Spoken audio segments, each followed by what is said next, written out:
Jeremy Lin. Who the hell is this guy? Why the hell is this guy? Where'd he come from? What the hell happened in 2012? Wait, wasn't that the year the world was supposed to end? Well, instead, the space-time continuum was ripped open and we had one of the most improbable runs in NBA history. But what was this Linsanity phenomenon? What led to it? How was it sustained for so long? What ended it? What's happening, YouTube captives? And welcome to Dan on Sports. Now today we're going to take a quick dive into Linsanity and remember one of the coolest moments in Knicks history.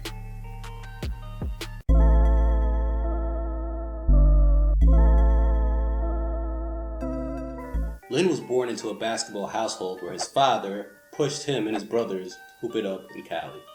His mom encouraged it, as she had a hand in forming a basketball program in Lin's high school, Palo Alto. His parents are from Taiwan, and I'm speaking from experience here. Being the kid of immigrants, the pressure is real. Lin became a local legend as he was named Northern California Division II Player of the Year and First Team All-State. What did he do that year? Only leading the high school to a 32-1 record and a Division II title, and embarrassing the favored Mater Dei High School of Santa Ana. Lin ended up playing for Harvard after pimping himself out to multiple Ivy League schools and a few Cali colleges with no luck. He did not impress at all in his freshman year, but picked it up in year 2 and made it to All-Ivy second team. Still doesn't scream future NBA star, right? His junior year was a bit different. Things were starting to really pick up. He was named to the All-Ivy first team and really started to shine. His senior year, he made the All-Ivy first team again.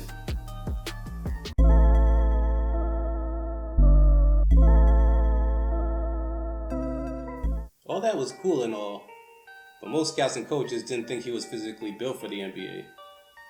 The same NBA where frail people like Reggie Miller and Kevin Durant had long careers.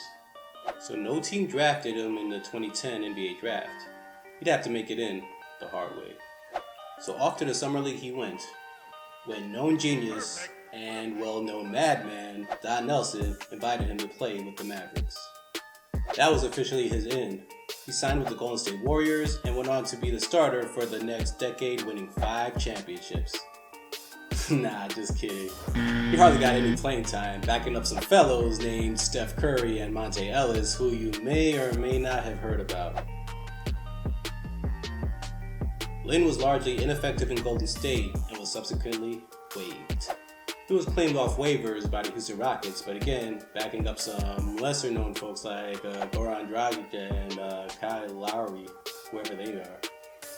He was eventually waived again and picked up by the New York Knicks, where the story picks up.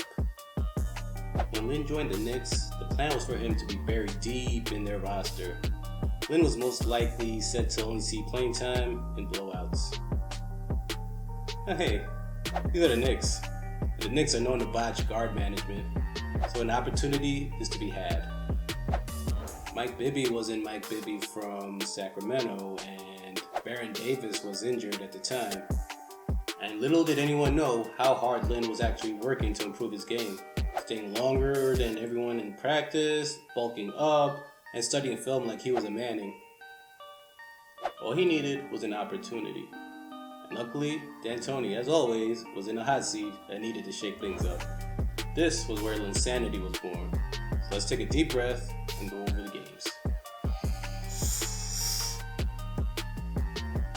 February 4th, 2012. In a game against the Nets, Jeremy Lin came off the bench and surprisingly had 25 points and 7 dimes in the Knicks win. D'Antoni accidentally stumbled on gold and decided to start Lin in the next game where he had 28 and 8 in the Knicks win against the Jazz. And he did it without Melo and Amari Stoudemire. After that, Lin had a double-double against the Wizards with a 23-point and 10-assist effort. Then, in a marquee matchup against the Lakers, Lin dropped 38 and 7 and outscored Kobe in the Knicks win, proving that the big moment wasn't too big for him. Lin then had a modest 20-point and 8-assist effort in a win against the Timberwolves. Up next, Lin came up clutch and knocked down a game-winning 3 as the Knicks beat the Raptors. He finished with 27 points and 11 dimes. Next game, Lin was not looking for his shot and finished with 10 points and 13 assists in a win against the Kings. That was a 7-game winning streak, 7 wins in a row for a team who can't win. Lin's luck ran out against the New Orleans Hornets. Remember when they played there? Of course you do. Lin did drop 26 in the loss, but also had 9 turnovers in what was exposed as a weakness. More on that later. Up next, Lin had 28 points, 14 assists, and 5 steals in a win against the Mavericks. He was damn near unstoppable against the defending champs. This was followed by a loss to the Nets, where Lin scored 29 points and had 9 assists. This was Melo's first game back from injury, and you'll see a trend in Lin's production from here.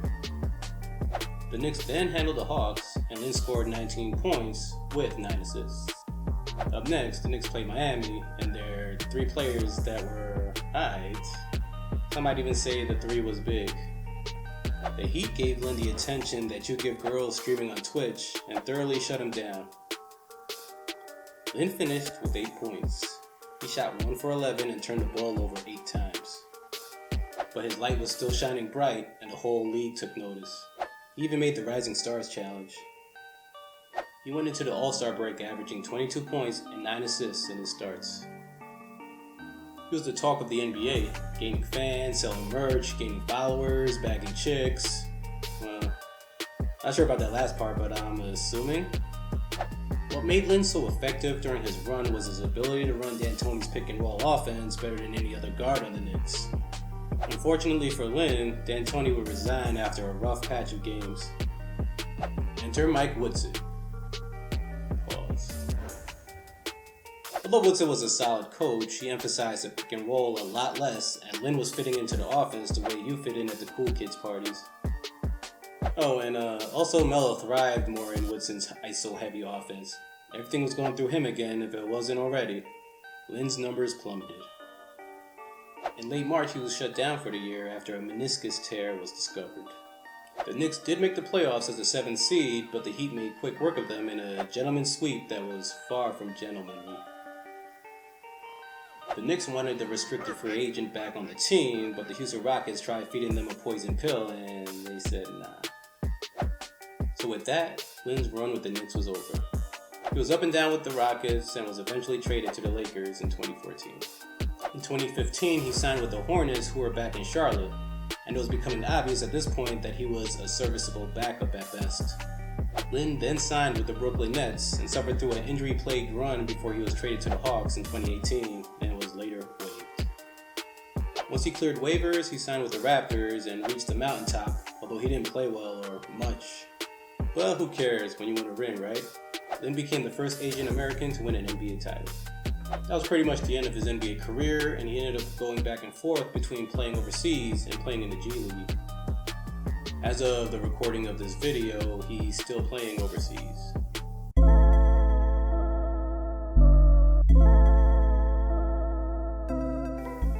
So basically, a lot of times a player's superstardom begins with a perfect storm. No one thought that Tom Brady would become an all-time great when he was drafted, but he went to New England, where he and Bill Belichick formed the perfect alliance. But he also needed his in, because they had Drew Bledsoe. Now, I'm sure nobody roots for an injury, but he should really have Mo Lewis introduce him in the Hall of Fame. That was the perfect storm. His perfect storm. Lin's perfect storm was New York. The Knicks couldn't put together a core of point guards to complement a coach's style to save their mothers' lives. No guard fit well with Mike D'Antoni's system. He was on the hot seat and through sheer desperation pulled Lin from the depths of the bench and gave him some extended playing time, and the rest was history. Lin was so dominant in that run that it spawned memes like this. But storms do come to an end though, and there were a couple of contributing factors here. First, Carmelo Anthony, whose ISO-dependent offensive style rarely complements anyone else's, was out for a brief stint with an injury. Most Knicks fans were already over him at the time and kind of didn't want him coming back from injury because it would compromise Linsanity. But Melo's the big star, so when he came back, the predictable happened. Linsanity cooled down. But there was actually a blueprint before that. As mentioned earlier, the Miami Heat solved the Rubik's Cube and shut Lin down. And they did it by throwing everything and everyone at him. And also by exposing a weakness. They forced Lin to his left, where he's far less effective and much more mortal. Lin is also prone to mistakes, and he turns the ball over a ton, which was starting to get more and more exploited. Losing D'Antoni, whose system was perfect for Lin, was the crushing blow. Mike Woodson, who is an excellent coach, was just not compatible with Lin schematically. He focuses more on isolation plays, which fits more with Melo, who is a black hole that a basketball goes into and never comes back out, just without the pretty event horizon. And aside from the drop in production, there were injuries. Knee injuries suck, man. Lin's knee injury ending his season was horribly timed as well. Not that there's ever a good time to tear your meniscus. He missed the playoff run, and Knicks fans were robbed of an opportunity to see if Lin learned his lessons versus the Heat. The Knicks wanted Lin back, but as a restricted free agent, they would have to match the offer of other teams if he signs their offer. The Rockets offered Lin a backloaded contract that the Knicks decided not to match. As mentioned earlier, these contracts are called poison pill contracts, which encourage the team the player is currently on to not match it. The contract was for a modest $25 million over 3 years, but the third year was for $14.9 million.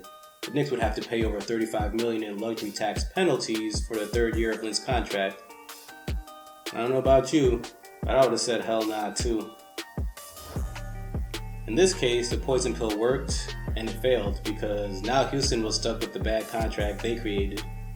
Lin never again recaptured the magic that he had in New York, but still enjoyed a decent NBA career and got himself a ring in Toronto that no one can ever take away.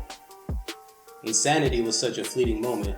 It came and went so quickly, but for one brief moment, it was one of the greatest stories in sports. And there you have it. Knicks fans, do you remember how awesome it was?